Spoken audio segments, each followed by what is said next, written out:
Good morning, I'm Taylor Wilson, and today is Tuesday, April 2nd, 2024. This is the Excerpt.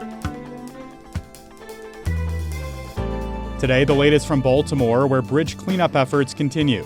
Plus, a new report points the finger at Russia for Havana Syndrome, and how millennials may miss out on the great wealth transfer. Recovery efforts continue to clear the massive container ship and rubble from the collapsed Francis Scott Key Bridge in Baltimore. But complications remain. I spoke with USA Today Pentagon correspondent Vanden for the latest. Tom, thanks for hopping on the Excerpt today. Taylor, good to be here. So, Tom, we'll talk about the remaining bridge structure in a second, but what are the key goals for the Army Corps of Engineers when it comes to this massive container ship, the Dolly, at this point? Well, one of the first priorities that we learned was they need to stabilize the ship itself to keep it from drifting and pivoting, as they put it. So they're using tugboats and anchors to do that. Obviously, they need a stable platform to remove the parts of 4,000 tons of steel truss that are across the ship itself, and also, all the stuff that's around it. So they need that ship to be stable before they really get after it. Tom, there are tons of cargo still on the ship. Do we have any idea what's going to happen to all those containers? They need to analyze what's there, what they have to remove in order for it to be safe to move the ship, because they're going to try to refloat the ship too, and see what the damage is there. So they need to analyze exactly what's on it. They know mostly what's on it, but what pieces of it need to be removed to move the ship safely. And what is the plan for the steel truss structure that fell across the ship? You touched on this a bit, but it's still in the water. It's blocking the channel. What does this plan look like going forward? Well, right now, the first part of it is to remove the stuff that you see that's on the ship. I'm sure a lot of people have seen the photos of it. Now, that's 4,000 tons of steel, and that needs to be cut up into sections, because the biggest crane that they have to remove it can remove 1,000 tons, as the chief of the Army Corps of Engineers told USA Today last week. So obviously, a little arithmetic there. They've got to cut it into at least 4 sections in order for that crane to move it, and they've got to put it on a barge and float it away. So cranes are involved here, Tom. What's the role of these underwater divers at this point of cleanup efforts? They have to analyze the stuff that's beneath the surface. Most of the steel truss is beneath the surface, and it goes down as much as 50 feet. So they've got to go down there and see exactly how they're going to cut it up. Some of these steel trusses are under tension, so they have to be careful about how they cut them so they don't spring away and kill somebody. They're also very sharp edges, because a lot of this is twisted. So that's part of it. But they've already begun cutting some of the steel on top of the ship. That began on Saturday. And going forward, Tom, how are officials talking about the timeline at this point? Do we have any idea when we can expect the Port of Baltimore to reopen? No, is the short answer. There's no timeline. They've told us about this. They are working on creating a smaller channel that would allow barges to reach into the harbor and get some commerce going, but that wouldn't be nearly as deep as what's needed to get big ships through. Tom Vanden covers the Pentagon for USA Today. Great insight as always. Thanks, Tom. Thanks, Taylor. 7 people working for a food aid group were killed in an Israeli airstrike on central Gaza yesterday. A U.S.-Canadian dual citizen is among those dead after traveling in armored cars with the logo of celebrity chef Jose Andres' World Central Kitchen. The group said that despite coordinating movements with Israeli Defense Forces, the convoy was hit as it was leaving a warehouse after unloading more than 100 tons of humanitarian food aid brought to Gaza by sea. Israel has long denied that it is hindering the distribution of aid in Gaza, saying the problem is caused by the inability of international aid groups to get supplies to those in need. Aaron Gore, chief executive of World Central Kitchen, said, quote, "This is not only an attack against WCK, this is an attack on humanitarian organizations showing up in the most dire of situations where food is being used as a weapon of war. This is unforgivable," unquote. Israel's military has pledged an investigation by an independent, professional, and expert body.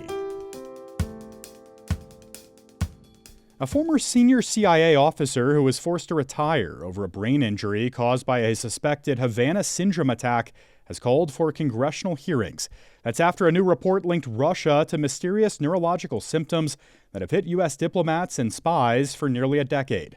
The report comes a little more than a year after the U.S. intelligence community concluded it was very unlikely a foreign adversary is responsible for the sometimes debilitating headaches, dizziness, memory loss, and buzzing in the ears reported by dozens of American officials. A joint investigation by 60 Minutes, the Latvia-based news site The Insider, and the German news magazine Der Spiegel reported Sunday that senior members of a unit of the Russian GRU military intelligence agency have received awards and promotions for their work related to the development of non-lethal acoustic weapons.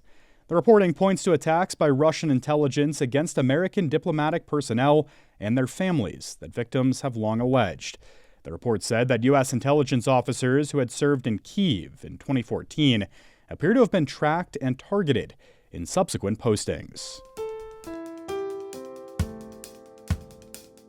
Former President Donald Trump and several co-defendants in a New York civil fraud case posted $175 million bond yesterday. That's after an appeals court ruled they did not have to come up with $464 million in order to block New York Attorney General Letitia James from seizing their assets. Pressure had been heating up over the past month for the presumptive Republican presidential nominee to come up with cash or find a bonding company willing to cover the approximately $454 million judgment that Trump and several of his business entities face. On his March 25th deadline to come up with a deposit or bond, a New York appeals court ruled he and his co-defendants could have an additional 10 days to post just $175 million to shield themselves from collection. Meanwhile, Trump repeatedly attacked the daughter of the judge in his separate New York criminal hush money case last week. In one post on his Truth social media site, Trump attacked Judge Juan Merchan's daughter by name, and he called her a rabid Trump hater. Manhattan District Attorney Alvin Bragg's office filed a letter with the court Friday asking the judge to clarify or confirm that a gag order prohibits those attacks. Trump stated that the judge's daughter, Lauren Merchan, works for prominent Democrats as a political consultant.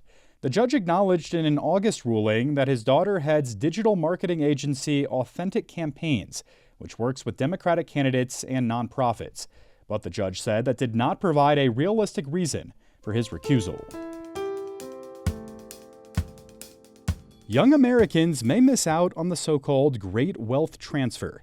I spoke with USA Today money, markets, and personal finance reporter Medora Lee to find out more. Hello, Medora. Hi, how are you? Good. Thanks for hopping on the Excerpt today. So let's just start with this. What is this great wealth transfer that researchers have predicted? So, because all of these baby boomers are retiring and supposedly also have the greatest amount of wealth. And so when they pass away, a lot of researchers think that there's going to be this big wealth transfer when they have to kind of leave money and assets to their heirs. So since all these baby boomers are coming of age and they own 52.8% of the wealth in this country, researchers have been talking about this great generational wealth transfer, that they've accumulated up to $84 trillion in assets that they're going to have to dole out to heirs and charities over the next 20 years. They think the bulk of that is going to be to Generation X, Millennials, and Gen Z. They're expected to inherit 72 trillion of that amount, with the rest kind of going to charities. And you're right, that reality might not be meeting the expectations here. Healthcare costs a big part of this conversation.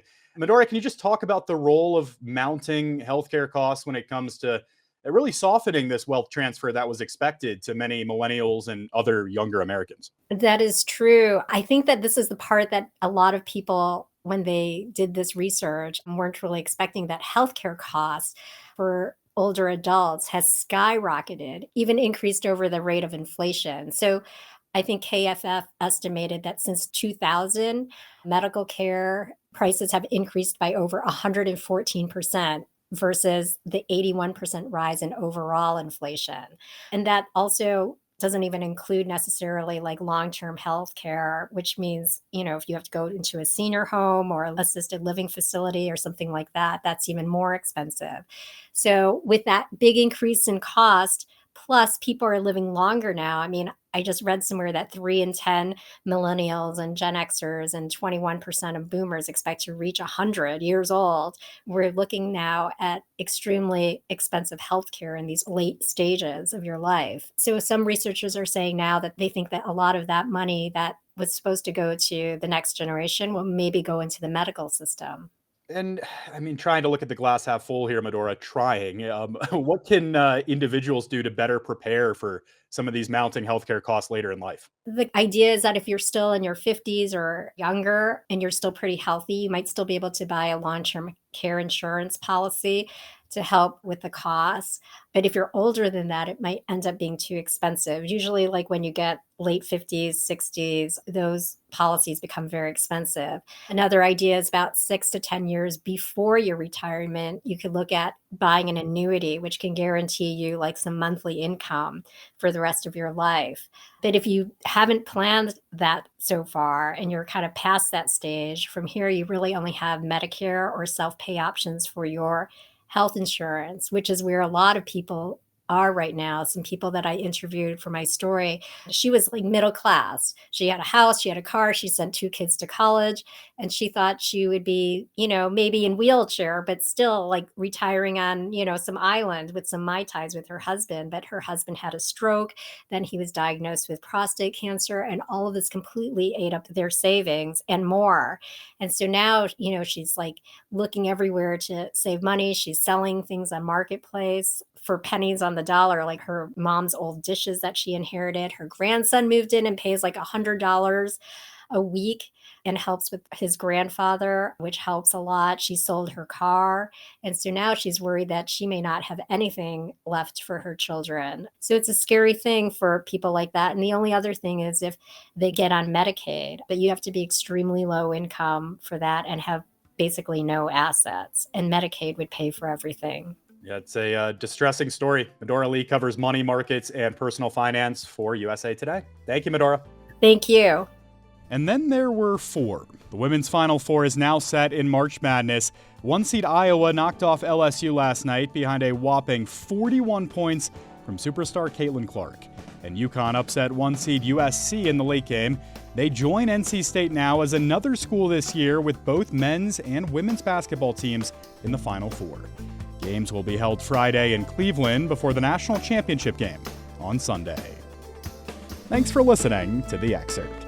You can get the podcast wherever you get your audio, and if you're on a smart speaker, just ask for The Excerpt. I'm Taylor Wilson, back tomorrow with more of The Excerpt from USA Today.